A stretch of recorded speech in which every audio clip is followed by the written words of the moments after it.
Chers frères et sœurs, c'est à mon tour de témoigner de la joie de servir. En juin prochain, je célébrerai mon 5e anniversaire de sacerdoce. 5 années de joie que les épreuves n'ont pas terni. Je voudrais vous parler d'un aspect que j'ai appris à découvrir au long de ces 5 années et que je commence à comprendre. Et je pense que ces mots peuvent vous être de quelque utilité. Pour me bien faire entendre dans mon propos, je souhaite apporter une précision importante quand je parle de compréhension. Quand je dis comprendre, je vais bien au-delà de la simple compréhension intellectuelle que l'on acquiert dans les livres et les études. Une chose est de comprendre avec la raison et l'intelligence, une autre de comprendre dans sa chair, dans son corps, une autre encore de comprendre spirituellement. Les mystères de Dieu englobent tout notre être, et c'est en engageant l'intégralité de notre existence, corps, âme et esprit, que nous devons nous approcher de Dieu. Notre compréhension intellectuelle est, si j'ose dire, le niveau le plus bas, le plus simple, mais il faut que le mystère de Dieu s'imprime dans notre chair, et plus encore, dans notre vie spirituelle. Ainsi donc, je commence à comprendre intellectuellement, charnellement, spirituellement, la différence entre recevoir un sacrement et vivre d'un sacrement. Cela pourrait vous paraître dérisoire, et pourtant, cela est important. Tout sacrement se reçoit avec une préparation, même une préparation minimale.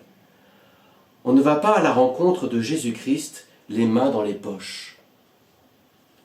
La préparation au sacrement de l'ordre s'enracine dans ma vie de chrétien, ma vie de baptisé, dans ma famille, dans la communauté chrétienne dans laquelle j'ai grandi, où j'ai reçu la communion et la confirmation. Toute cette vie d'église qui m'a fait rencontrer Jésus-Christ. Et quand je relis tout ceci, j'ai bien conscience que je suis passé par bien des étapes, beaucoup de surprises et d'inattendus, bien des chemins au détour desquels le Christ s'est présenté à moi. Évidemment, cette préparation se fait dans le discernement d'un appel particulier, celui de devenir prêtre de Jésus-Christ.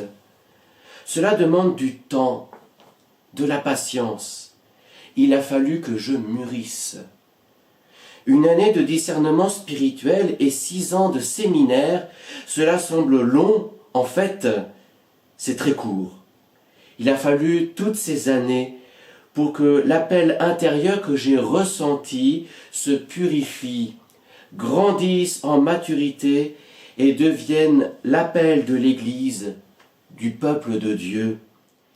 Car finalement, c'est le jour où l'Église de Dieu m'a appelé au diaconat par la voix de l'archevêque Monseigneur Décube que mon appel intérieur a été reconnu, authentifié.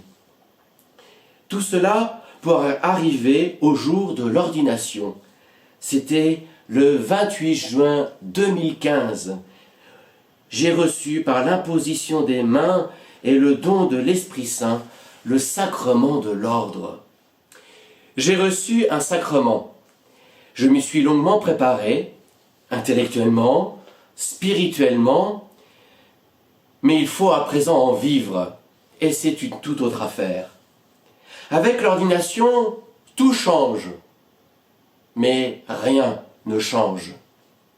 Tout change parce que j'ai commencé à présider la célébration des mystères du Christ. J'ai célébré et je célèbre la Sainte Eucharistie et le sacrement de la réconciliation. Mais rien ne change, parce que je reste avec mes faiblesses humaines. Je reste un pécheur qui a besoin régulièrement du pardon de Dieu. Et c'est dans mon humanité, dans ma fragilité, que le sacrement de l'ordre se déploie. Pour bien vous le faire comprendre, j'utiliserai volontiers une comparaison culinaire. C'est un peu comme lorsque nous cuisinons un bon ragoût. Dans la marmite, il faut rassembler tous les ingrédients préalablement préparés. Mais pour que ce soit bon, pour que les arômes se mêlent harmonieusement, il faut que cela mijote longtemps, très longtemps. Eh bien, d'une manière semblable, il faut une grande patience pour vivre un sacrement. Depuis mon ordination, j'apprends à devenir prêtre. Ce que j'ai compris, plus qu'intellectuellement, mais charnellement, mais spirituellement, c'est que c'est le peuple de Dieu, qu'est l'Église, qui m'aide à devenir prêtre, c'est-à-dire vous, mes frères et mes sœurs. La vie de l'Église, c'est notre formation. Plus vous me sollicitez pour ce pourquoi j'ai été ordonné, la célébration de la Sainte Eucharistie, le sacrement du pardon, plus vous m'aidez à devenir prêtre davantage. J'en ai bien conscience. C'est l'affaire de toute la vie pour laisser infuser le sacrement de l'ordre, laisser mon être tout entier devenir sacerdotal, que mon corps, mon âme et mon esprit soient au service du peuple sauvé par le Christ Jésus. Et cette leçon, finalement, s'applique aussi pour chacun d'entre nous. Le sacrement de baptême que nous avons reçu, le plus souvent quand nous étions à notre plus jeune âge, ne peut se déployer qu'au contact toujours renouvelé de la communauté chrétienne. Ce sont nos frères et nos sœurs qui nous aident à devenir chrétiens. On pourrait dire la même chose du sacrement de la confirmation ou du sacrement du mariage. Penser que l'on peut être chrétien seul, refuser volontairement de se joindre à la communauté, refuser le rassemblement dominical hebdomadaire, c'est refuser que la grâce du baptême envahisse notre vie. C'est empêcher Dieu car Dieu se donne dans la communauté qu'il s'est choisie. D'une certaine manière, les temps que nous vivons peuvent nous aider à comprendre en creux cette réalité par le manque que produit le confinement. En ces jours où nous devons rester chez nous, il y a bien des parents, des enfants, des petits-enfants, des amis dont nous sommes séparés et que nous ne pouvons contacter que par téléphone. Nous prenons de leurs nouvelles, nous entendons le son de leur voix, mais à travers un appareil. Il reste un manque. Nous ne pouvons pas les voir en chair et en os, et leur voix reste retransmise à travers des enceintes. Nous ne pouvons pas les toucher, ni les embrasser. Nous sommes privés de leur présence physique. Le corps manque, et nous sentons que nous ne pouvons pas en faire l'économie. Et plus ce temps s'allonge, plus cela se fera sentir douloureusement, mais plus les retrouvailles seront source d'une grande joie. De même, pour vous, chrétiens, vous êtes privés en ce moment de la présence physique, charnelle, corporelle du Christ en son Eucharistie. Vous devez faire grandir ce désir de communier spirituellement au corps du Christ.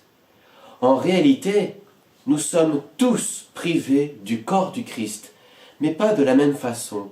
Même nous, prêtres, nous sommes privés du corps du Christ. Car, bien que je célèbre chaque jour la Sainte Eucharistie avec le Père Bréant et le Père Mébec, je n'en suis pas moins privé d'une autre manière. Le corps du Christ qu'est l'Église me manque. Le peuple de Dieu rassemblé pour louer et rendre grâce me manque. Le corps manque. Alors, en cette semaine sainte où nous célébrons les mystères de notre salut, la cause de notre joie, l'éclosion de notre espérance, purifions notre désir. Faisons grandir le désir des retrouvailles, comme dans le Cantique des Cantiques, où la bien-aimée et le bien-aimé se cherchent, se guettent, se perdent de vue et se retrouvent dans la joie. Préparons-nous au moment où le corps du Christ se rassemblera pour célébrer avec ferveur, avec une ferveur renouvelée, le mystère de la joie de la résurrection.